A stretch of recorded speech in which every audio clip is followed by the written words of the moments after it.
अस्सलाम वालेकुम, आप देख रहे हैं जीटीवी न्यूज। मैं हूं साजिद हसन और मैं हूं जवेदी अली। बुलेटिन के आगाज में सबसे पहले बात कर लेते हैं ब्रॉडशीट कमीशन की रिपोर्ट के हवाले से। कौम का पैसा कैसे जाया हुआ? ब्रॉडशीट कमीशन की रिपोर्ट ने कच्चा चिट्ठा खोल कर रख दिया। अफसरान ने रिकॉर्ड छुपाने और गायब करने की हर मुमकिन कोशिश की। रिपोर्ट में इंकशाफ किया गया है कि कावे मुसावी सजा याफ्ता शख्स है। कावे मुसावी ने बाज़ शख्सियात पर इल्ज़ामात लगाए। मुसावी के इल्ज़ामात की तहकीकात कमीशन के TORs में शामिल नहीं थी। सवाल था पाकिस्तानियों के 15 लाख डॉलर्स का।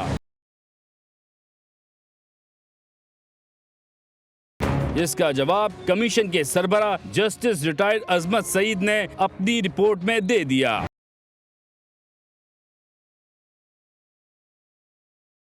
ब्रॉडशीट कमीशन ने 100 सफात पर सारा माजरा बयान कर दिया। रिपोर्ट के मुताबिक ब्रॉडशीट कंपनी को 15 लाख डॉलर्स की गलत अदायगियां की गयी। रिपोर्ट में कहा गया कि गलत अदायगी को सिर्फ बेएहतियाती करार नहीं दिया जा सकता। इतनी बड़ी रकम गलत शख्स को अदा करना रियासत पाकिस्तान के साथ धोखा है। वजारत खजाना, वजारत कानून और अटॉर्नी जनरल ऑफिस से फाइलें चोरी हुई। पाकिस्तानी हाई कमीशन लंदन से भी अदायगी की फाइल से मखसूस हिस्सा गायब हो गया।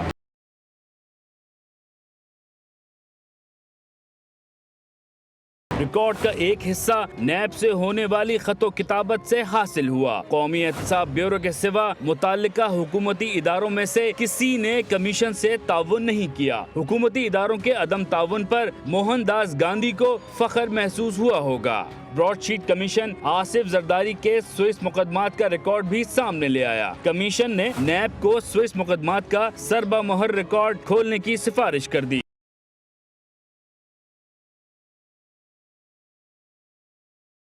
रिपोर्ट में कहा गया कि नैब रिकॉर्ड को डीसील करके जायजा ले कि इसका क्या करना है। स्विस मुकदमात का तमाम रिकॉर्ड नैब के स्टोर रूम में है। रिपोर्ट में कहा गया कि एसिड रिकवरी मुआहदा हुकूमती इदारों का बैनुल अक़वामी कानून ना समझने का मुंह बोलता सबूत है। रिपोर्ट के मुताबिक साबिक high commissioner London Abdul Basit को ब्रॉडशीट को 15 लाख डॉलर्स देने का जिम्मेदार करार दिया। कमीशन ने 26 गवाहों को बुलाकर उनके बयानात रिकॉर्ड किए। तारिक फवाद मलिक का बयान भी रिकॉर्ड किया गया। तारिक फवाद मलिक मफरूर मुल्जिम है, जिसके इंटरपोल ने रेड वारंट जारी कर रखे हैं।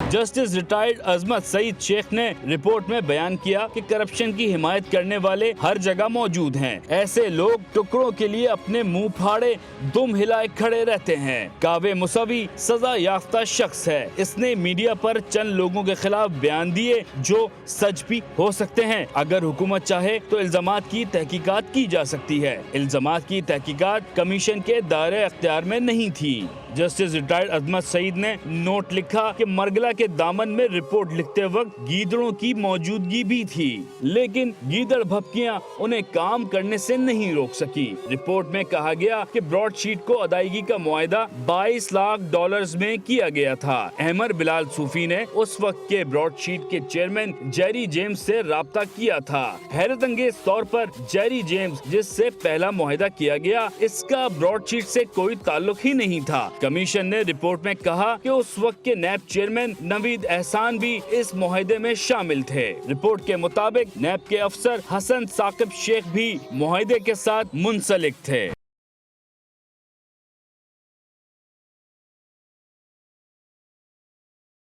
इसके अलावा हुकूमत ने ब्रॉडशीट केस में 5 अफराद के खिलाफ कार्रवाई का ऐलान कर दिया। वफाकी वजीर फवाद चौधरी ने प्रेस कॉन्फ्रेंस में बताया कि काबीना ने अहमद बिलाल सूफी, हसन साकिब, गुलाम रसूल, अब्दुल बासित और शाहिद बेग के खिलाफ कार्रवाई की मंजूरी दी है। फवाद चौधरी ने कहा कि नैब के पास अब ब्रॉडशीट कमीशन की वजह से स्विस रिकॉर्ड मौजूद है। आसिफ अली जरदारी के खिलाफ स्विस अकाउंट्स केस दोबारा खोला जा सकता है। काबीना ने पेट्रोल का 20 दिन का स्टॉक न रखने वाली कंपनियों के खिलाफ कार्रवाई और चीनी की कीमतों पर सट्टेबाजी में मुलव्विस अफराद के खिलाफ भी कार्रवाई का हुक्म दे दिया है।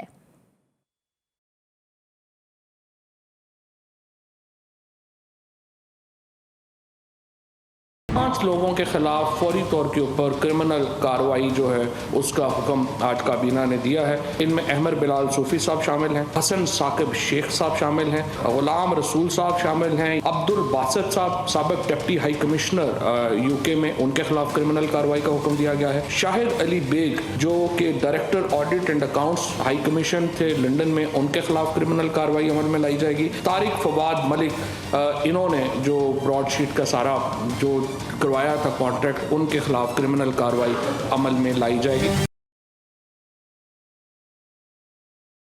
जरदारी साहब और उनकी जो पीपल्स पार्टी की जो बाकी क़यादत थी उसके खिलाफ जो मुकदमात थे वो इसलिए आपको याद होगा कि बरी हुए थे जरदारी साहब, जिसमें कहा गया कि नैब के पास ओरिजिनल रिकॉर्ड मौजूद नहीं है स्विस अकाउंट्स का। ये एक बिल्कुल झूठ बात थी, वो हुकूमत के पास मौजूद है और उस बुनियाद के ऊपर जरदारी साहब के ऊपर भी जो स्विस अकाउंट्स हैं वो दोबारा खोले जा सकते हैं। पेट्रोलियम बहरान का जायजा जो है वो लिया। जिन कंपनीज ने 20 दिन का स्टॉक जो कानूनन रखना है वो नहीं रख सकी, उनके खिलाफ जो है वो कार्रवाई होगी। चीनी माफिया, जखीरा अंदोजों और सट्टेबाजों के खिलाफ कार्रवाई का हुक्म जो है वो दिया गया है।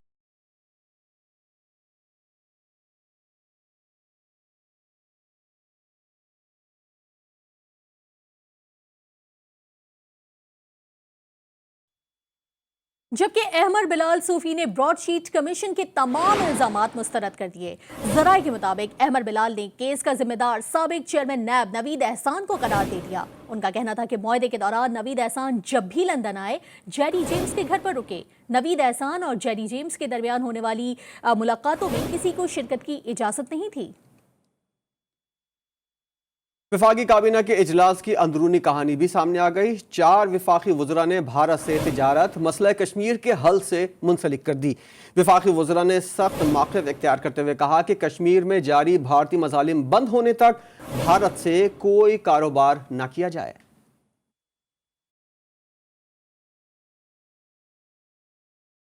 वज़ीर आज़म इमरान खान की बनी गाला से वीडियो लिंक के जरिए वफाकी काबीना के इजलास की अंदरूनी कहानी सामने आ गई।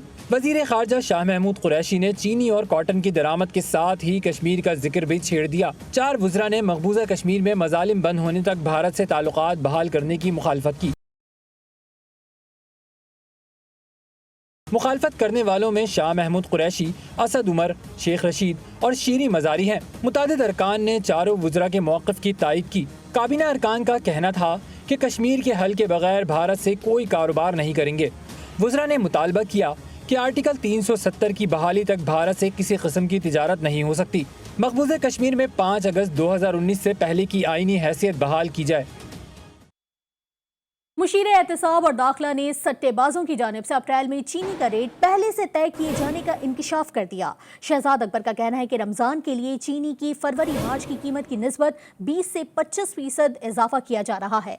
गैर कानूनी मार्केट फोर्सेस के खिलाफ कार्रवाइयां कर रहे हैं। चीनी की एक्समिल कीमत हुकूमत तय करेगी। रमज़ान के महीने में चीनी की प्राइस में बहुत ज़्यादा इजाफा करने जा रहे थे और ये बिल्कुल ये जो व्हाट्सएप की चैट्स हैं, ये जो लेजर्स हैं सारे, ये इस बात का सबूत हैं कि हमारी इंफॉर्मेशन बिल्कुल दुरुस्त थी। 40 से ज़ायद सट्टा माफिया के जो सरगुना के 16 व्हाट्सएप ग्रुप्स वो सारे अनर्थ किए जा चुके हैं। उन सबको उनके सबका डेटा इकट्ठा कर लिया गया है। इतने 100 टन या इतने 1000 टन की क्रेडिट लाइन है जिसको ऑनर किया जाएगा पीछे जिस मिल से मैं उठा रहा हूँ और मैं उसके मुताबिक रेट बनाऊंगा। तो इसका मतलब ये है कि हम सब हॉस्टेज हैं 8-10 लोगों के, तो इसलिए इनको भी एक्सपोज करना बड़ा ज़रूरी है और उनके खिलाफ कार्रवाई करना भी बड़ा ज़रूरी है।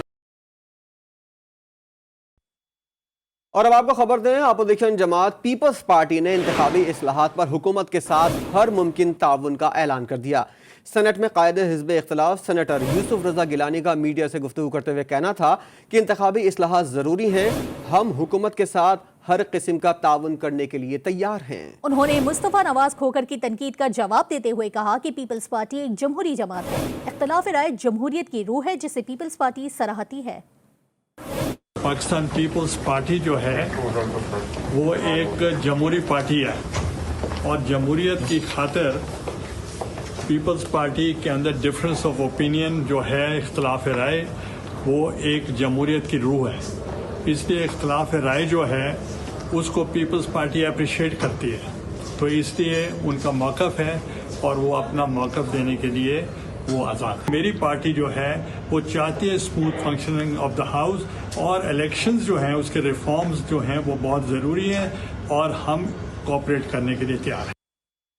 सुप्रीम कोर्ट में एनए 75 डस्का इंतखाबात से मुतालिक केस की समाअत हुई। मुस्लिम लीग नून के वकील ने दलाइल देते हुए कहा कि प्रिजाइडिंग अफसरान को ही अगवा कर लिया गया, जो कि संगीन बात है। अदालत से इस्तदा है कि पूरे हल्के में दोबारा पोलिंग का हुक्म बरकरार रखा जाए या फिर एक नौ मुतनाज़ा पोलिंग स्टेशन पर दोबारा पोलिंग कराई जाए।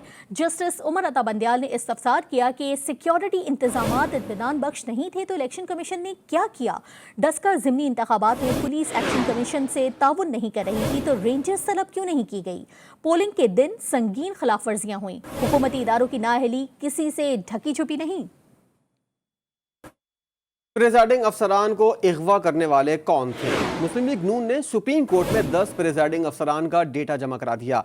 शाहिद खान अब्बासी का कहना था कि डेटा के मुताबिक आधे घंटे का सफर 13 घंटे में तय किया गया। एहसन इकबाल ने कहा कि साबित हो गया मनसूबाबंदी के तहत धांधली की गई। पहली बार किसी हुकूमत की मुनज़्ज़म धांधली पकड़ी गई।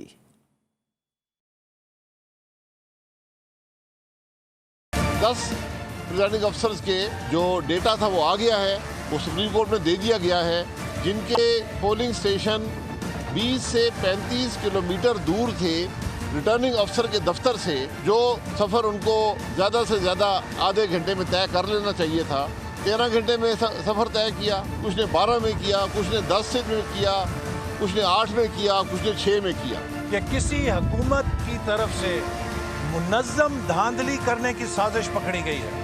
ये एक मुनज़्ज़म साजिश, हुकूमत की कॉन्स्पिरेसी पकड़ी गई है, लिहाजा ये अब 20 तक इसका दायरा इख्तियार नहीं है।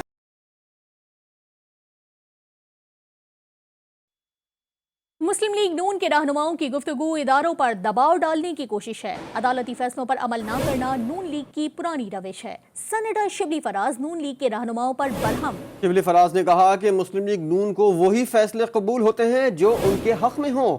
इदारों पर दबाव डालना मुस्लिम लीग नून का सियासी वतीरा है। नून लीग ने मुल्की इदारों को तबाह किया और अब भी इस मिशन पर कारबंद हैं। डस्का इलेक्शन का फैसला वहां के अवाम करेंगे।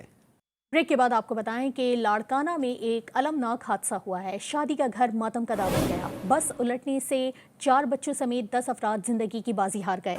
40 से ज्यादा अफराद शदीद जख्मी भी हुए हैं। ईदी रजाकारों, पुलिस मोबाइल्स और लोडर चिंची और डाटसन के जरिए जख्मियों लाशों को चांडका अस्पताल मुंतकिल कर दिया गया है, जबकि अस्पताल में इमरजेंसी नाफिज कर दी गई है और मजीद मेडिकल स्टाफ को भी तलब कर लिया गया है। मजीद क्या तफसीलात है बता रहे हैं हमारे नुमाइंदे यूसुफ शेख। यूसुफ शेख, SSP लाड़काना मसूद बंगश का इस पूरे वाक़े के हवाले से क्या कहना है? जी, लाड़काना के मुत्तसिल बदरसी बस हादसे के हवाले से हम जानेंगे SSP लाड़काना मसूद बंगश के से वो इस हवाले से क्या कहेंगे और मज़ीद उनके पास जो क्या तफसीलात है। अस्सलाम वालेकुम सर। अस्सलाम। जी ट्रैफिक जो है ना, पुलिस के बकौल जब ये हादसा हुआ तो ऑन द स्पॉट SHO भी पहुंचा, DSP साहब भी पहुंचे, हमारी पुलिस भी पहुंची और ट्रैक्टर के साथ लगकर ये बस का अलमनाक हादसा आया जिसमें 10 लोग फौत हो गए, जिसमें 3 बच्चे हैं, 2 ख़वातीन हैं और 5 मर्द हैं और तकरीबन 30 के लगभग लोग ज़ख्मी हैं। तो बर वक्त पहुँच कर उनकी तिब्बी इमदाद करके उनको ट्रांसपोर्ट किया गया और यहाँ पर पहुँचाया गया और यहाँ पर भरपूर किस्म की उनकी तिब्बी इमदाद फराम की जा रही है। जी, आपने सुना कि SSP लाड़काना के कहने के मुताबिक अभी उसने जो तस्दीक की है कि 10 अफराद की हलाकत की, ये बहुत बड़ा अलविया है और साथ साथ में जो है इंतज़ामिया की जानिब से हॉस्पिटल में जो है वो तिब्बी इमदाद के लिए जो मज़ीद ज़ख्मियों को लाया जा रहा है। लेकिन अफसोसनाक बड़ी सूरत हाल ये सामने आई है कि यहाँ इमरजेंसी नाफिज तो कर दी गई है लेकिन ड्रिप रखने के लिए भी यहाँ जगह नहीं है। लोग अपनी मदद आप के तहत जो है ड्रिप हाथ में उठाकर पेशेंट्स के लिए जो है वो तिब्बी इमदाद में रेस्क्यू कर रहे हैं। जी, सिंध हुकूमत की कोरोना वायरस से बचाव की नाक़िस हिकमत अमली सामने आ गई। हज़ारों की तादाद में ज़ायरीन सेहवन शरीफ पहुँच गए। सेहवन शरीफ दरगाह पर ज़ायरीन और इंतज़ामिया के दरमियान ख़तरनाक तसादुम हो गया। पंजाब से आए हुए ज़ायरीन ने दरगाह का दरवाज़ा तोड़ दिया और पुलिस एहलकारों पर पथराव किया। दरगाह का अहाता मैदान जंग बन गया। ज़ायरीन की बड़ी तादाद दरगाह लाल शहबाज कलंदर में दाखिल हो गई।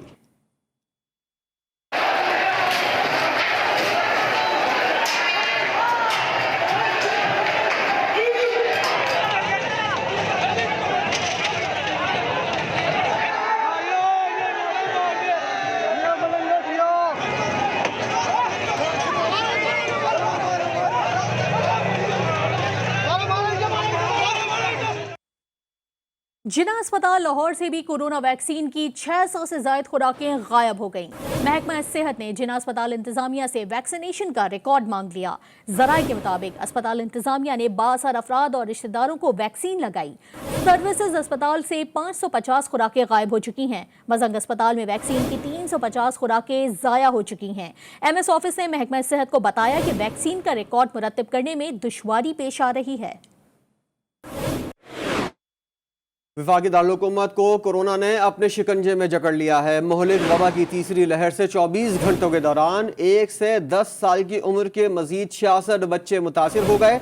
डॉक्टर्स की वालिदैन को अपने बच्चों पर खुसूसी तवज्जो देने और उनकी सेहत का ख्याल रखने की अपील सामने आई है।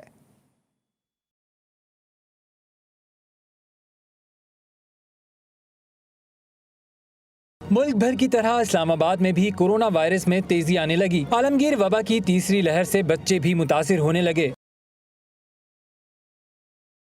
डॉक्टर्स का कहना है कि बुजुर्ग और बच्चों में मुहलिक वबा से लड़ने की कुव्वत कम होती है। यही वजह है कि ये खतरनाक वायरस बच्चों में भी मुंतकिल हो रहा है। पेरेंट्स बिल्कुल भी केयर नहीं करे, बच्चों को बहुत ज़्यादा एहतियात करनी चाहिए। ज़ाहिर है उनकी इम्यूनिटी नहीं है जिस तरह ओल्ड एज के लोगों में इम्यूनिटी नहीं है। अब ये जो वेव आई है इसमें बच्चे सिर्फ कैरियर्स नहीं हैं, वो इन्फेक्ट भी हो रहे हैं। जैसे हमें पता चल रहा है कि मुख्तलिफ अस्पतालों में दाखिल हैं बच्चे, तो जाहिर है कि पब्लिक प्लेसेस से मत जाएँ, मतलब मार्केट से मत जाएँ। डॉक्टर्स ने शहरियों से अपील की है कि अपने और बच्चों की हिफाजत करें और बिला वजह घरों से बाहर ना निकलें। वालिदैन ने भी शहरियों को पैगाम दिया कि वो अपने बच्चों पर खुसूसी तवज्जो दें और उनकी सेहत का ख्याल रखें। मास्क पहने, सैनिटाइजर लगाएं, ट्यूशन जा रहे हैं, मतलब स्कूल जा रहे हैं या बाजार जा रहे हैं, अपना उनको चाहिए कि साफ सुथरा माहौल ऐसे बना के रखें। ज़िले इंतजामिया भी अपनी खिदमात अंजाम देने में पेश नजर आ रही है। रूसी वैक्सीन की फरोख्त की इजाजत मिल गई। सिंध हाईकोर्ट ने ड्रेप की रूसी वैक्सीन स्पुतनिक 5 की फरोख्त रोकने की इस्तदा मुस्तरद कर दी। तहरीरी फैसले में कहा गया है कि मुल्क को कोरोना के खतरनाक सूरत हाल का सामना है। हंगामी सूरत हाल के पेश नज़र वैक्सीन की फरोख्त नहीं रोकी जा सकती। हुकूमत 7 रोज में कोरोना वैक्सीन की कीमत मुकर्रर करे। अगर निजी कंपनी जायद कीमत पर वैक्सीन फरोख्त करे तो बाद में वसूली कर ली जाए। दौरान समाअत drug regulatory authority of Pakistan की जानिब से तौहीन अदालत की दरख्वास्त पर जवाब जमा करवाया गया। कराची में सिंध हुकूमत की जानिब से जारी करदा SOPs पर अमल दरामद शुरू हो गया है। पुलिस ने मार्केट्स बंद कराना शुरू कर दी हैं। बात करेंगे GTV न्यूज़ के नुमाइंदे अली रजा इस वक्त हमारे साथ मौजूद हैं। अली रजा, बताइएगा सदर में इस वक्त क्या सूरत हाल है? जी हाँ, बिल्कुल। देखें, कोरोना की तीसरी लहर है और हम देख रहे हैं कि इस वक्त हम सदर के इलाके मौजूद हैं। करीम सेंटर है, काफ़ी रश वाला ये जगह होती थी, मगर अब कोरोना SOPs के तहत जो है दुकानें बंद करवाई जा रही हैं पुलिस की जानिब से। बड़ी तादाद में जो ताजिर बरादरी है वो खुद तो बंद नहीं कर रहे थे, मगर पुलिस ने जब उन पर सख्ती की, ऐलानात करना शुरू किए, हिदायत जो है वो जारी करना शुरू की, तो हमें देखने में आ रहा है कि बेशतर ऐसी दुकानें सदर की जो कि मेन मार्केट है वो बंद हो चुकी है और कुछ जगहों पर दुकानें खुली हुई हैं जिसको बंद करवाया जा रहा है। ये 8 बजे के टाइमिंग दिए गए थे दुकानदारों को कि वो बंद कर दिए जाएंगे और अब हम देख रहे हैं कि उसके ऊपर अमल दरामद जो है वो शुरू हो गया है। और ये तमाम SOPs इसलिए दी जा रही है ताकि आवाम और दीगर जो लोग हैं, शहरी हैं, वो जाने महफूज रह सकें और किसी किस्म का जो है वो नुकसान जो है वो नहीं हो सके। जी। और टिकटॉक के सारिफीन के लिए अच्छी खबर आ गई। पेशावर हाई कोर्ट ने तफरीही एप्लीकेशन टिकटॉक खोलने की मशरूत इजाज़त दे दी। PTA हुक्काम को गैर अखलाकी मवाद अपलोड होने से रोकने के इकदाम करने की हिदायत कर दी गई है। चीफ जस्टिस कैसर रशीद खान ने तफरीही एप्लीकेशन को खोलने की इजाज़त देते हुए कहा कि टिकटॉक पर गैर अखलाकी मवाद अपलोड नहीं होना चाहिए। PTA एक्शन लेगी तो ऐसी वीडियोस अपलोड नहीं होंगी।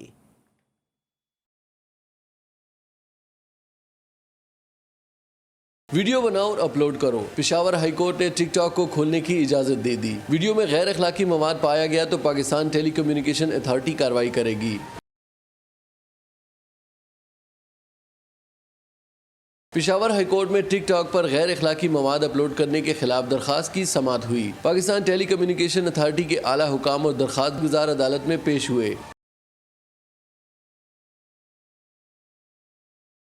Chief justice high court justice Qaiser Rashid Khan ने तफरीह एप्लीकेशन को खोलने की इजाजत देते हुए कहा कि टिकटॉक पर गैर अखलाकी मवाद अपलोड नहीं होना चाहिए। पीटीए एक्शन लेगी तो ऐसी वीडियोस अपलोड नहीं होंगी। चीफ जस्टिस के इस्तफसार पर डीजी पीटीए ने जवाब दिया कि टिकटॉक इंतजामिया के साथ दोबारा इस मसले को उठाया है, फोकल पर्सन भी रखा है। जितनी भी गैर अखलाकी और गैर कानूनी चीजें अपलोड होंगी उनको देखेंगे। टिकटॉक के खिलाफ अदालत आलिया में शहरी ने दरखास्त दायर की थी, जिस पर 11 मार्च को पाबंदी आयद करने का हुक्म दिया गया था। नवाब शेर, GTV न्यूज, पेशावर। रूसी वजीर खारजा 6 से 7 अप्रैल को पाकिस्तान का दौरा करेंगे। तर्जुमान रूसी वजारत खारजा के मुताबिक सरगई लारोफ वजीर खारजा शाह महमूद कुरैशी से मुलाकात करेंगे। रूसी वजीर खारजा का दौरा खत्ते की सूरत हाल पर अहमियत का हामिल है। और अब कुछ बात होगी मौसम की। सूरज दूसरे रोज भी शहरियों को तेवर दिखाता रहा। कराची आज भी हीट वेव की लपेट में रहा। समुद्री हवाएं बंद होने से हब्स की वजह से शहरी गर्मी से बेहाल हो गए। शारका कमाल की रिपोर्ट देखिए।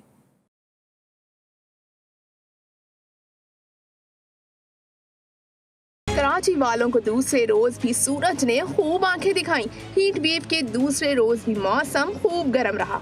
शहर में समुद्री हवाएं मुअत्तल होने से हब्स का समा रहा। हर कोई प्यास से बेहाल रहा। हर किसी को ठंडी छांव की तलाश रही। शहर में गजब की गर्मी ने शहरियों को बेहाल कर दिया।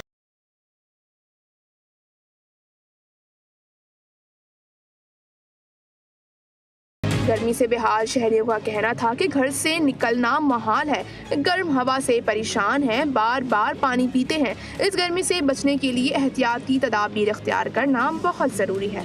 जिस समय देखें गर्मी तो बहुत पड़ रही है। कल भी गर्मी थी, परसों भी गर्मी थी और आज भी बहुत गर्मी पड़ रही है। बार बार पानी पी रहे हैं और लोग जो है एहतियात भी नहीं कर रहे हैं। गर्मी भी बहुत है, हब्स हो रहा है, हवा ऐसी चल रही है, गर्म हवा बहुत ज़्यादा हीट हो रही है। गर्मी बहुत है और इसके लिए गवर्नमेंट को तजवीज़ करनी चाहिए। जैसे पहले हीट अप के स्टॉक लगाते थे ऐसे लगाने चाहिए।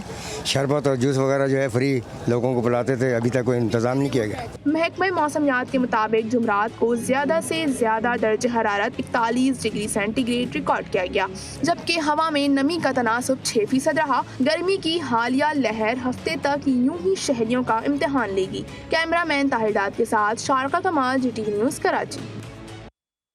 खेल के मैदान से खबर यह है कि पाकिस्तान और जनूबी अफ्रीका के दरमियान पहला वनडे मैच कल खेला जाएगा। सेंचुरियन में खेला जाने वाला मैच पाकिस्तानी वक्त के मुताबिक दोपहर 1 बजे शुरू होगा। मैच के लिए पाकिस्तानी स्क्वाड का भी ऐलान कर दिया गया है। पाकिस्तानी स्क्वाड में कप्तान बाबर आजम, इमामुल हक, फ़खर जमान, हैदर अली, अब्दुल्ला शफीक, दानिश अजीज़, फ़हीम अशरफ, मोहम्मद नवाज़ और मोहम्मद वसीम जूनियर शामिल होंगे। शादाब खान, मोहम्मद रिजवान, सरफराज अहमद, हारिस रऊफ, हसन अली, मोहम्मद हसनैन, शाहीन शाह आफरीदी, उस्मान कादिर और आसिफ अली भी स्क्वाड का हिस्सा होंगे। कौमी टीम जनूबी अफ्रीका के खिलाफ 3 एक रोज़ा मैचेस की सीरीज खेलेगी। और बिरयानी हो तो ऐसी। जर्मन सफीर बर्नहार्ड श्लैगहैक कराची की बिरयानी के दीवाने हो गए। दोपहर के खाने में बिरयानी खाकर तारीफों के पुल बांध दिए। ट्वीट में कहा कि कराची की बिरयानी वाकई लाजवाब है, निहायत लजीज। लंच में अपने साथियों के साथ बिरयानी खाने का मौका मिला, जो कि बहुत मजेदार है। फिलहाल इतना ही। एक ब्रेक के बाद हाजिर होंगे हेडलाइन के साथ। देखते रहिए जी न्यूज़।